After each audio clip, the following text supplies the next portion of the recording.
ਤੁਸੀਂ ਵੇਖ ਰਹੇ ਹੋ ਜਗਬਾਣੀ ਟੀਵੀ। ਮੈਂ ਤੁਹਾਡੇ ਨਾਲ ਹਰਪ੍ਰੀਤ ਸਿੰਘ ਜਸਵਾਲ। ਲਗਾਤਾਰ ਕਿਸਾਨ ਅੰਦੋਲਨ ਨੂੰ ਲੈ ਕੇ ਅਸੀਂ ਹਰ ਪਲ ਪਲ ਦੀ ਖਬਰ ਜਗਬਾਣੀ ਦੇ ਦਰਸ਼ਕਾਂ ਤੱਕ ਪਹੁੰਚਾ ਰਹੇ ਹਾਂ।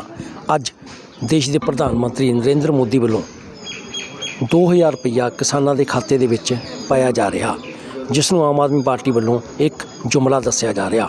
ਇਸ ਦੇ ਨਾਲ ਅੱਜ ਪਾਰਲੀਮੈਂਟ ਦੇ ਵਿੱਚ MP ਭਗਵੰਤ ਮਾਨ ਅਤੇ ਸੰਜੇ ਸਿੰਘ ਵੱਲੋਂ ਦੇਸ਼ ਦੇ ਪ੍ਰਧਾਨ ਮੰਤਰੀ ਨਰਿੰਦਰ ਮੋਦੀ ਨੂੰ ਨਾਅਰੇਬਾਜ਼ੀ ਕੀਤੀ ਗਈ ਆ, ਉਹਨਾਂ ਦੀ ਮੁਖਾਲਫਤ ਕੀਤੀ ਗਈ ਆ ਕਿ ਤੁਸੀਂ ਕਿਸਾਨਾਂ ਦੇ ਹੱਕਾਂ ਦੀ ਗੱਲ ਕਰੋ। ਇਹ ਸਾਰੇ ਗੱਲ 'ਤੇ ਗੱਲਬਾਤ ਕਰਨ ਦੇ ਲਈ ਸਾਡੇ ਨਾਲ ਆਮ ਆਦਮੀ ਪਾਰਟੀ ਦੇ ਸੀਨੀਅਰ ਲੀਡਰ ਅਮਨ ਅਰੋੜਾ ਜੀ ਨੇ, ਉਹਨਾਂ ਨਾਲ ਗੱਲ ਕਰਦੇ ਹਾਂ। ਅਰੋੜਾ ਜੀ, ਸਭ ਤੋਂ ਪਹਿਲਾਂ ਤੁਹਾਡਾ ਜਗਬਾਣੀ ਸਵਾਗਤ। ਮਿਹਰਬਾਨੀ ਜੀ, ਧੰਨਵਾਦ। ਅੱਛਾ ਅਰੋੜਾ ਜੀ, ਅੱਜ ਜਿਹੜਾ ਮਸਲਾ ਨਿਕਲ ਕੇ ਸਾਹਮਣੇ ਆਇਆ, 56 ਇੰਚ ਦੀ ਗੱਲ ਕੀਤੀ ਜਾਂਦੀ ਆ, 2 MP ਸਦਨ ਦੇ ਵਿੱਚ ਖੜ੍ਹ ਕੇ ਸਵਾਲ ਪੁੱਛਦੇ ਨੇ, ਪ੍ਰਧਾਨ ਮੰਤਰੀ ਉੱਥੋਂ ਚਲੇ ਜਾਂਦੇ ਨੇ, ਕੀ ਕਹੋਗੇ? ਦੇਖੋ, ਇਹੀ ਗੱਲ ਤਾਂ ਅਸੀਂ ਪੁੱਛਣੀ ਚਾਹੁੰਦੇ ਹਾਂ ਨਾ ਕਿ 56 ਇੰਚ ਦੀ ਛਾਤੀ ਵਾਲੇ ਪ੍ਰਧਾਨ ਮੰਤਰੀ ਸਾਹਿਬ ਅੱਜ ਮਹਿਜ਼ ਜਦੋਂ 2 ਲੋਕ ਨੁਮਾਇੰਦਿਆਂ ਨੇ ਸਵਾਲ ਕੀਤੇ, ਔਰ ਸਵਾਲ ਉਹਨਾਂ ਦੇ ਆਪਦੇ ਨਹੀਂ ਸੀਗੇ, ਸਵਾਲ ਉਹਨਾਂ ਲੱਖਾਂ ਕਰੋੜਾਂ ਕਿਸਾਨਾਂ ਦੇ ਸੀਗੇ, ਉਹਨਾਂ ਦੇ ਪਰਿਵਾਰਾਂ ਦੇ ਸੀਗੇ ਜਿਹੜੇ ਲੰਮੇ ਸਮੇਂ ਤੋਂ ਦਿੱਲੀ ਦੀਆਂ ਸੜਕਾਂ ਦੇ ਉੱਪਰ ਰੁਲ ਰਹੇ ਨੇ। ਪਰ ਪ੍ਰਧਾਨ ਮੰਤਰੀ ਸਾਹਿਬ ਉਹਨਾਂ ਨਾਲ ਡਾਇਲੋਗ ਕਰਨ ਦੀ ਬਜਾਏ, ਸੰਵਾਦ ਕਰਨ ਦੀ ਬਜਾਏ ਵਰਚੁਅਲ ਜ਼ੂਮ ਜਾਂ ਸਕਾਈਪ ਦੇ ਜ਼ਰੀਏ ਦੂਰ ਦੁਰਾਡੇ ਗੁਜਰਾਤ ਜਾਂ ਤਾਮਿਲਨਾਡੂ 'ਚ ਬੈਠੇ ਕਿਸਾਨਾਂ ਨਾਲ ਗੱਲਬਾਤ ਕਰਦੇ ਨੇ ਮੈਨੇਜ ਤਰੀਕੇ ਦੇ ਨਾਲ, ਅਤੇ ਲੱਖਾਂ ਕਿਸਾਨਾਂ ਦੀ ਦੀ ਗੱਲ ਹੈ ਜਿਹੜੀ ਉਹ ਅਣਸੁਣੀ ਕਰ ਰਹੇ ਨੇ। ਉਹਨਾਂ ਦੀ ਆਵਾਜ਼ ਜਦੋਂ ਚੱਕੀ ਅਤੇ ਉਸ ਸਮੇਂ ਪ੍ਰਧਾਨ ਮੰਤਰੀ ਸਾਹਿਬ ਉੱਥੋਂ 9 ਤੋਂ 11 ਹੋ ਗਏ। ਮੈਂ ਸਮਝਦਾ ਕਿ ਜੇ ਸਹੀ ਮਾਇਨੇ ਦੇ ਵਿੱਚ ਇਹ ਕਾਲੇ ਕਾਨੂੰਨ ਕਿਸਾਨਾਂ ਦੇ ਹੱਕ ਦੇ ਵਿੱਚ ਸੀਗੇ ਅਤੇ ਉਹਨਾਂ ਨੂੰ ਵੀ ਭਗਵੰਤ ਮਾਨ ਔਰ ਸੰਜੇ ਸਿੰਘ ਦੀਆਂ ਅੱਖਾਂ ਵਿੱਚ ਅੱਖਾਂ ਪਾ ਕੇ ਉਹਨਾਂ ਨੂੰ ਜਵਾਬ ਦੇਣੇ ਚਾਹੀਦੇ ਸੀਗੇ ਕਿ ਇਸ ਤਰੀਕੇ ਨਾਲ ਇਹ ਕਾਨੂੰਨ ਨੇ ਜਿਹੜੇ ਉਹ ਕਿਸਾਨਾਂ ਦੇ ਫਾਇਦੇ 'ਚ ਨੇ। ਪਰ ਕਿਉਂਕਿ ਨੀਅਤ ਖੋਟੀ ਹੈ, ਇਸ ਕਰਕੇ ਉਹਨਾਂ ਨੇ ਉੱਥੋਂ ਭੱਜਣਾ ਬਿਹਤਰ ਸਮਝਿਆ। ਔਰ ਦੂਜੀ ਜਿਹੜੀ ਤੁਸੀਂ ਗੱਲ ਕੀਤੀ ਕਿ ਜਿਹੜਾ ਅੱਜ ਉਹਨਾਂ ਨੇ 2000 ਰੁਪਇਆ ਪਾਇਆ, ਜੁਮਲਾ ਕਿਹਾ, ਮੈਂ ਉਸ ਚੀਜ਼ ਨੂੰ ਜੁਮਲਾ ਨਹੀਂ ਕਿਹਾ ਹੈਗਾ। ਪਰ ਹਾਂ, ਮੈਂ ਉਹਨਾਂ ਨੇ ਜਿਹੜੇ ਬਾਕੀ ਜੁਮਲੇ ਛੱਡੇ ਸੀਗੇ 2014 ਤੋਂ ਪਹਿਲਾਂ ਕਿ 2022 ਤੱਕ ਅਸੀਂ ਇਨਕਮ ਦੁੱਗਣੀ ਕਰ ਦਾਂਗੇ ਕਿਸਾਨਾਂ ਦੀ। ਜੁਮਲਾ ਛੱਡਿਆ ਸੀਗਾ ਕਿ ਸਵਾਮੀਨਾਥਨ ਕਮਿਸ਼ਨ ਦੀਆਂ ਰਿਪੋਰਟਾਂ ਨੇ ਜਿਹੜੀਆਂ C2 + 50% ਉਹਦੇ ਮੁਤਾਬਕ ਦੇਵਾਂਗੇ। ਉਹਨਾਂ ਨੇ ਵਾਅਦਾ ਕੀਤਾ ਸੀਗਾ ਕਿ ਹਰੇਕ ਕਿਸਾਨ ਦਾ ਜਿਸ ਦਿਨ 2014 ਦੇ ਵਿੱਚ BJP ਦੀ ਸਰਕਾਰ ਬਣ ਜਾਂਦੀ ਹੈ, ਅਸੀਂ ਸਾਰਿਆਂ ਦਾ ਕਰਜ਼ਾ ਮਾਫ ਕਰਾਂਗੇ।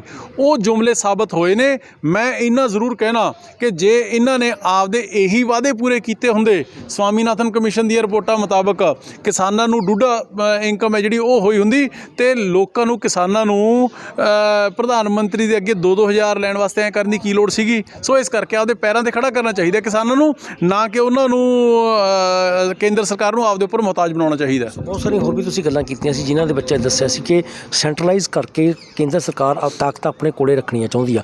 ਦੂਸਰੇ ਪਾਸੇ ਅਸੀਂ ਗੱਲ ਕਰੀਏ ਕਿ ਦੇਸ਼ ਦੇ 2 ਸੂਬੇ ਹਰਿਆਣਾ ਅਤੇ ਪੰਜਾਬ ਦੇ ਕਿਸਾਨ ਬਿਲਕੁਲ ਦਿੱਲੀ ਦੀ ਬਰੂਹਾਂ 'ਤੇ ਬੈਠੇ ਨੇ। ਤੁਸੀਂ ਗੱਲ ਕਰ ਰਹੇ ਹੋ ਕਿ ਬਹੁਤ ਦੂਰ ਜਾ ਕੇ ਦੂਸਰੇ ਕਿਸਾਨਾਂ ਨਾਲ ਪ੍ਰਧਾਨ ਮੰਤਰੀ ਅਤੇ ਖੇਤੀਬਾੜੀ ਮੰਤਰੀ ਗੱਲ ਕਰ ਰਹੇ ਨੇ। ਤੁਹਾਨੂੰ ਕੀ ਲੱਗਦਾ ਕਿ ਪੰਜਾਬ ਦੇ ਹਰਿਆਣਾ ਦੇ ਕਿਸਾਨਾਂ ਨੂੰ ਅਣਗੌਲਿਆਂ ਕੀਤਾ ਜਾ ਰਿਹਾ, ਕਿ ਉਹਨਾਂ ਨੂੰ ਦੇਸ਼ ਦੇ ਨਾਗਰਿਕ ਨਹੀਂ ਮੰਨਦੇ ਹੈਗੇ? ਮੈਂ ਸਮਝਦਾ ਜੀ ਕਿ ਦੇਸ਼ ਦੇ ਨਾਗਰਿਕ ਤਾਂ ਛੱਡੋ, ਇਹ ਉਹਨਾਂ ਨੂੰ ਅੱਤਵਾਦੀ, ਉਹਨਾਂ ਨੂੰ ਖਾਲਿਸਤਾਨੀ, ਇਹ ਉਹਨਾਂ ਨੂੰ ਮਾਓਵਾਦੀ ਦੱਸੀ ਜਾਂਦੇ ਨੇ। ਇਸ ਤੋਂ ਸ਼ਰਮਨਾਕ ਗੱਲ ਹੋਰ ਕੀ ਹੋਏਗੀ? ਉਹ ਕਿਸਾਨ ਜਿਹਨੇ 60 ਸਾਲ ਪਹਿਲਾਂ ਜਦੋਂ ਦੇਸ਼ ਭੁੱਖਾ ਮਰਦਾ ਸੀਗਾ, ਉਸ ਸਮੇਂ ਦੀ ਕੇਂਦਰ ਸਰਕਾਰ ਪੰਜਾਬ ਦੇ ਕਿਸਾਨਾਂ ਕੋਲੇ ਆਈ ਅਤੇ ਕਿਹਾ ਕਿ ਜੀ ਦੇਸ਼ ਭੁੱਖਾ ਮਰ ਰਿਹਾ, ਤੁਸੀਂ ਹਿੰਮਤ ਕਰੋ। ਅਤੇ ਪੰਜਾਬ ਦੇ ਕਿਸਾਨਾਂ ਨੇ ਆਪਦਾ ਖੂਨ ਪਸੀਨਾ ਬਹਾ ਕੇ ਉਸ ਸਮੇਂ ਤੋਂ ਲੈ ਕੇ ਅੱਜ ਤੱਕ ਪਹਿਲਾਂ ਭੁੱਖਾ ਮਰਦਾ ਸੀ ਦੇਸ਼, ਫਿਰ ਪੈਰਾਂ 'ਤੇ ਖੜ੍ਹਾ ਕੀਤਾ ਅਤੇ ਅੱਜ ਇੰਨਾ ਅਨਾਜ ਪੈਦਾ ਕਰਤਾ ਕਿ ਦੇਸ਼ ਕੋਲੇ ਉਹ ਸਰਪਲਸ ਹੈ। ਸੋ ਇਹਨਾਂ ਹਾਲਾਤਾਂ ਦੇ ਵਿੱਚ ਹੁਣ ਤੁਸੀਂ ਇੱਕਦਮ ਕਿਸਾਨਾਂ ਦੀ ਬਾਂਹ ਛੱਡਣਾ ਤਾਂ ਦੂਰ ਦੀ ਗੱਲ ਹੈ, ਉਹਨਾਂ ਨੂੰ ਖੂਹ ਦੇ ਵਿੱਚ ਧੱਕੋਗੇ ਅਤੇ ਤੁਸੀਂ ਉਹਨਾਂ ਨੂੰ ਸੁਣਵਾਈ ਨਹੀਂ ਕਰਨ ਦੀ ਕੋਸ਼ਿਸ਼ ਵੀ ਨਹੀਂ ਕਰੋਗੇ। ਇਸ ਤੋਂ ਬੱਤਰ ਗੱਲ ਹੋਰ ਕੋਈ ਨਹੀਂ ਹੋ ਸਕਦੀ ਹੈਗੀ। ਅੱਛਾ, ਅਤੇ ਤੁਸੀਂ ਨੌਜਵਾਨ ਪੀੜ੍ਹੀ ਨੂੰ ਰਿਪਰੈਜ਼ੈਂਟ ਕਰਦੇ ਹੋ, ਸੋ ਨੌਜਵਾਨਾਂ ਦਾ ਜਿਹੜਾ ਇਸ ਸਮੇਂ ਪੰਜਾਬ ਦੇ ਨੌਜਵਾਨਾਂ ਦੀ ਦੁਨੀਆ ਦੇ ਵਿੱਚ ਕਿਹੋ ਜਿਹੀ ਤਸਵੀਰ ਸਾਹਮਣੇ ਆ ਰਹੀ ਆ, ਖਾਸ ਕਰ ਅੰਦੋਲਨ ਦੀ ਗੱਲ ਕਰੀਏ? ਦੇਖੋ, ਮੈਂ ਸਮਝਦਾ ਕਿ ਪੰਜਾਬੀਆਂ ਨੇ ਸਾਰਿਆਂ ਨੇ, ਚਾਹੇ ਪੰਜਾਬ ਔਰ ਹਰਿਆਣਾ ਸਮਝ ਲਓ ਛੋਟੇ ਵੱਡੇ ਭਰਾ ਹੀ ਨੇ, ਆਪਣੇ ਵਿੱਚੋਂ ਹੀ ਨਿਕਲ ਕੇ ਗਏ ਨੇ। ਪੰਜਾਬ ਜੱਟ ਔਰ ਜਾਟ ਦੇ ਵਿੱਚ ਕੋਈ ਫਰਕ ਨਹੀਂ ਹੈਗਾ। ਕਿਸਾਨ ਉਹੀ ਮਿਹਨਤਕਸ਼ ਕਿਸਾਨ ਨੇ, ਉਹੀ ਇਹ ਨੇ। ਪਰ ਮੈਂ ਸਮਝਦਾ ਕਿ ਜਿਸ ਤਰੀਕੇ ਦੇ ਨਾਲ ਇਸ ਅੰਦੋਲਨ ਨੇ, ਦੇਖੋ ਇੱਕ ਚੀਜ਼ ਦਾ ਤਾਂ ਮੈਂ ਧੰਨਵਾਦ ਪ੍ਰਧਾਨ ਮੰਤਰੀ ਸਾਹਿਬ ਦਾ ਜ਼ਰੂਰ ਕਰੂੰਗਾ।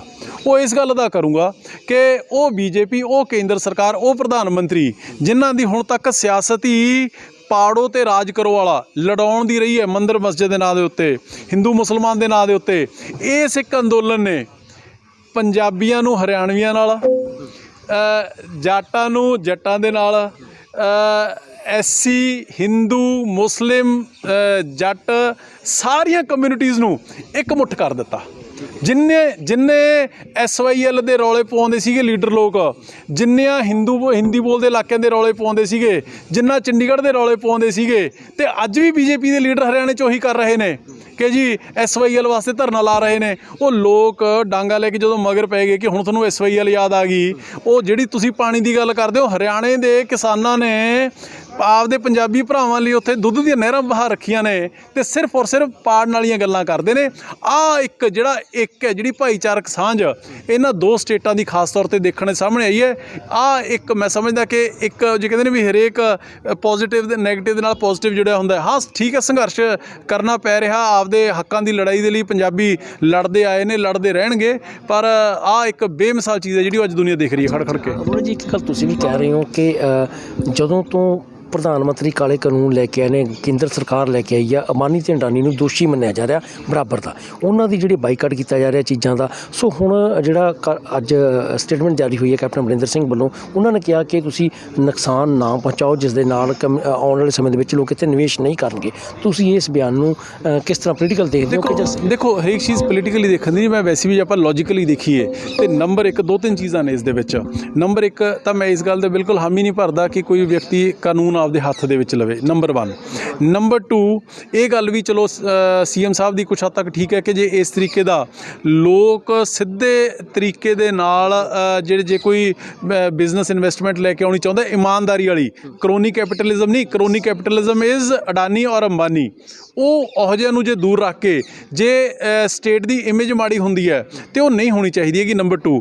ਨੰਬਰ 3, ਇੱਕ ਚੀਜ਼ ਹੋਰ ਜਿਹੜੀ ਸਭ ਤੋਂ ਇੰਪੋਰਟੈਂਟ ਹੈ ਉਹ ਇਹ ਹੈ ਕਿ ਅਜਿਹੇ ਮਾਹੌਲ ਦੇ ਵਿੱਚ ਜਦ ਕਰੋਨਾ ਦੀ ਵਜ੍ਹਾ ਕਰਕੇ ਬੱਚਿਆਂ ਦੀਆਂ ਕਲਾਸਿਸ ਜਿਹੜੀਆਂ ਉਹ ਆਨਲਾਈਨ ਚੱਲ ਰਹੇ ਨੇ, ਪ੍ਰੋਫੈਸ਼ਨਲਸ ਨੇ ਜਿਹੜੇ ਉਹਨਾਂ ਨੂੰ ਵਰਕ ਐਟ ਹੋਮ ਦੀ ਵਜ੍ਹਾ ਕਰਕੇ ਘਰੋਂ ਕੰਮ ਕਰਨਾ ਪੈਂਦਾ ਹੈ, ਔਰ ਤੀਜਾ ਸਭ ਤੋਂ ਵੱਡਾ ਸੋਸ਼ਲ ਮੀਡੀਆ ਦੇ ਉੱਪਰ ਜੋ ਹੁੰਗਾਰਾ ਹੁਲਾਰਾ ਔਰ ਸਪੋਰਟ ਅੱਜ ਇਸ ਅੰਦੋਲਨ ਨੂੰ ਮਿਲ ਰਹੀ ਹੈ, ਤੇ ਕਿਤੇ ਨਾ ਕਿਤੇ ਜੇ ਪਾਵਰ ਡਿਸਕਨੈਕਟ ਹੋ ਗਈ ਉੱਥੋਂ ਦੀ ਟਾਵਰਾਂ ਦੀ, ਤੇ ਉਹ ਵੀ ਤਾਂ ਹਿੱਟ ਹੋਣੀ ਨੇ, ਜੋ ਵੀ ਆਪਣਾ ਹੀ ਨੁਕਸਾਨ ਹੈ।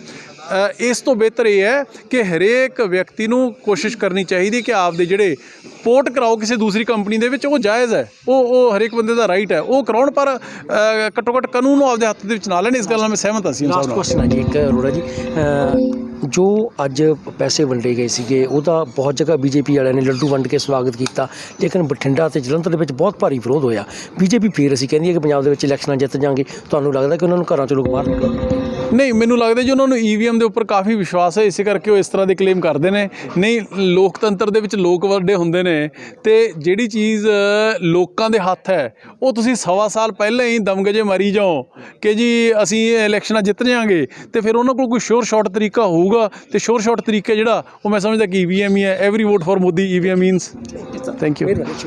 ਸੋ ਇਹ ਸੀ ਅਮਨ ਅਰੋੜਾ ਜੀ, ਜਿਨ੍ਹਾਂ ਨੇ ਦੱਸਿਆ ਕਿ ਜਮਹੂਰੀਅਤ ਦੇ ਰਾਹੀਂ ਹਰ ਚੀਜ਼ ਦਾ ਵਿਰੋਧ ਕਰਨਾ ਤੁਹਾਡਾ ਹੱਕ ਆ, ਤੁਸੀਂ ਉਸ ਦੇ ਲਈ ਵਿਰੋਧ ਕਰ ਸਕਦੇ ਹੋ। ਦੂਸਰੇ ਪਾਸੇ ਉਹਨਾਂ ਨੇ ਇਹ ਵੀ ਦੱਸਿਆ ਕਿ ਨਰਿੰਦਰ ਮੋਦੀ ਵੱਲੋਂ ਜੋ ਅੱਜ ਉੱਥੇ ਪਾਰਲੀਮੈਂਟ ਦੇ ਵਿੱਚ ਭਗਵੰਤ ਮਾਨ ਤੇ ਸੰਜੇ ਸਿੰਘ ਵੱਲੋਂ ਵਿਰੋਧ ਕੀਤਾ ਗਿਆ, ਉਸ ਦਾ ਜਿਹੜਾ ਬਿਲਕੁਲ ਵੀ ਜਵਾਬ ਨਹੀਂ ਦਿੱਤਾ ਗਿਆ, ਜਿਸ ਦੇ ਲਈ ਇਸ ਤੋਂ ਪਤਾ ਲੱਗਦਾ ਕਿ ਉਹ ਸਿਰਫ ਗੱਲਾਂ ਕਰਨੀਆਂ ਜਾਣਦੇ ਨੇ, ਅਸਲ ਦੇ ਵਿੱਚ ਲੋਕਾਂ ਦੇ ਸਵਾਲਾਂ ਦੇ ਜਵਾਬ ਨਹੀਂ ਦੇ ਸਕਦੇ। ਸੋ ਉਹਨਾਂ ਨੇ ਵੀ ਕਿਹਾ ਕਿ ਕੈਪਟਨ ਅਮਰਿੰਦਰ ਸਿੰਘ ਵੱਲੋਂ ਜੋ ਗੱਲ ਕਹੀ ਜਾ ਰਹੀ ਹੈ ਕਿ ਜਿਹੜੀ ਪਬਲਿਕ ਪ੍ਰਾਪਰਟੀ ਹੈ ਉਹਨੂੰ ਨੁਕਸਾਨ ਨਾ ਪਹੁੰਚਾਇਆ ਜਾਵੇ ਅਤੇ ਕਾਨੂੰਨ ਨੂੰ ਆਪਣੇ ਹੱਥ ਦੇ ਵਿੱਚ ਨਾ ਲਿਆ ਜਾਵੇ, ਅਤੇ ਵਿਰੋਧ ਤੁਸੀਂ ਜ਼ਰੂਰ ਕਰਦੇ ਰਹੋ। ਤੇ ਉਹਨਾਂ ਨੇ ਇਹ ਵੀ ਦੱਸਿਆ ਕਿ ਕਿਸਾਨ, ਮਜ਼ਦੂਰ, ਦਲਿਤ ਸਾਰੇ ਇੱਕ ਹੋ ਚੁੱਕੇ ਨੇ, ਕਿਉਂਕਿ BJP ਦਾ ਉਹਨਾਂ ਨੇ ਧੰਨਵਾਦ ਵੀ ਕੀਤਾ ਕਿ ਇਸ ਦੇ ਜੋ ਕਾਲੇ ਕਾਨੂੰਨ ਲੈ ਕੇ ਆਏ ਨੇ ਉਸ ਦੇ ਨਾਲ ਸਾਰੇ ਵਰਗਾਂ ਨੂੰ ਇਕੱਠੇ ਕਰ ਦਿੱਤਾ, ਤੇ ਤਾਂ ਜੋ ਲੋਕਾਂ ਦੀ ਇੱਕ ਵੈਸੇ ਹੀ ਜਿੱਤ ਬਣ ਜਾਂਦੀ ਹੈ।